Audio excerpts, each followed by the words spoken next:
क्या कहेंगे इसको लेकर? नहीं, देखिए, जो सरकार है वो अंदर बाहर सब जगह निगाह रखे हुए है। अब ये देश के दुश्मन जो अंदर बैठ के पाकिस्तान की मदद करते हैं तो वो भी बहुत घातक हैं। उनको पकड़ना और उनके अंजाम तक पहुंचाना ये भी बहुत जरूरी है। हर फ्रंट पे, हर मोर्चे पे सरकार काम कर रही है, चाहे वो बॉर्डर पे है, चाहे पाकिस्तान की एक्टिविटीज पर निगाह रखने की बात है, और चाहे ये अंदर जो लोग नुकसान पहुंचाते हैं उनको भी पकड़ा जा रहा है। मारा गया और दौड़ा कर उसको मारा गया, किस तरह से देखते हैं? इस युद्ध के महानायक प्रधानमंत्री नरेंद्र मोदी जी ने बाबुलंद हर मोर्चे पर, हर स्थान पर कहा कि हम उग्रवादियों को घर में घुस के मारेंगे।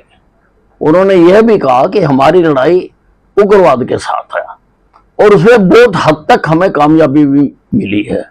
9 जो इनके बड़े बड़े अड्डे थे वो हमारी सरकार ने तबाह कर दिए हैं, और बाकियों को भी हिंदुस्तान किसी भी हालत में छोड़ेगा नहीं। युद्ध समाप्त नहीं हुआ है, सीज फायर हुआ है, युद्ध समाप्त नहीं हुआ है, और जो भी करना पड़ेगा वो करेंगे। लेकिन इस उग्रवाद की यूनिवर्सिटी को, जो कि पाकिस्तान में, आतंकिस्तान में है, उसको पूरी तरह से बंद करा के रहेंगे। सर, ने वो टिप्पणी की थी। अरे देखिए, अब इस वक्त हर सच्चे हिंदुस्तानी का धर्म बनता है, फर्ज बनता है, कर्म बनता है कि वो ये जो शानदार सफलता प्राप्त की है, वो माँ बाप के पूत जो जाकर गोलियों के आगे खड़े हुए हैं, जिन्होंने भारत को ये कामयाबी दिलवाई है, हम उनके हक में खड़े हों, हम उनका हौसला बढ़ाएं, हम उनकी जो शक्ति है उसको बढ़ाएं, और अगर कोई उसके विरुद्ध काम करता है तो वो देश का गद्दार है। किस तरह से देखते हैं इसको, कितनी कामयाबी मिली? ये बहुत अच्छा प्रयास है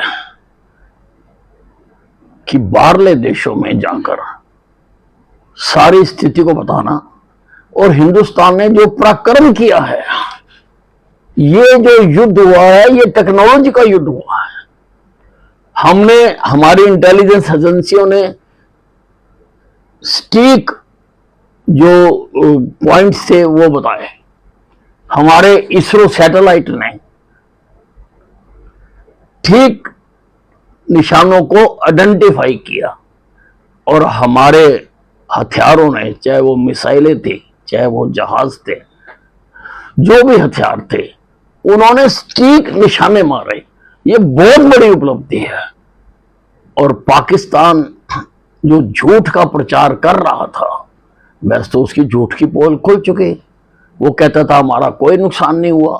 अब 9 हवाई अड्डों को ठीक करने के लिए टेंडर निकाला है, अगर नुकसान नहीं हुआ तो टेंडर किस बात का निकाला है? तो ये सारी स्थिति जो वर्ल्ड कम्युनिटी है उनको बताना बहुत जरूरी है।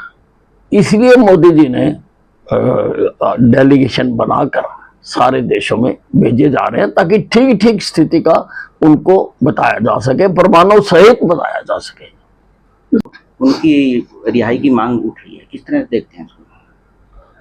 नहीं, पाकिस्तान में तो जो उग्रवादी हैं वो वहां की सरकार के भी और वहां के लोगों के भी बहुत चहेते हैं,